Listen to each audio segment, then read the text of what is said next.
Jonek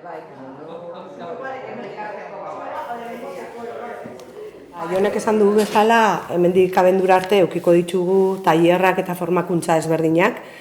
Eukiko ditugu erakusketak, 3 erakusketa ezberdinak, literatura saioak eta emakumeak ahalduntzeko guneak. Tailer motak, izango dira tematika ezberdina. Eukiko ditugu pole dance, eukiko ditugu autodefensa feminista, eukiko ditugu sukaldaritza, eta tailerrak bere helburua izango da emakumeen artean harreman hau lantzeko eta eukitzeko. Momentuz gaude matrikula epean.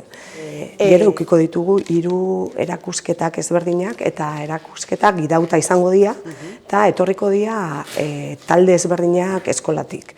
Eta gero dituzte aukera gai hauek lantzeko ikastolan barruan eta hemen saioan. Eukiko ditugu saioak, literatura saioak, eta liburuak izango dira tematika afrikana, hori ez dut esan lehen, baina tematika afrikana, eta gero saio honetan eukiko ditugu aukera gai ezberdinak liburuan agertzen direnak lantzeko.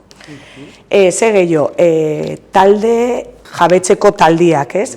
Hauek dira taldiak itxita, talde gozuak, gure emozionalki gauzak lantzeko, eta eukiko dituzte bi dinamizatzailek izango dira psikologoak.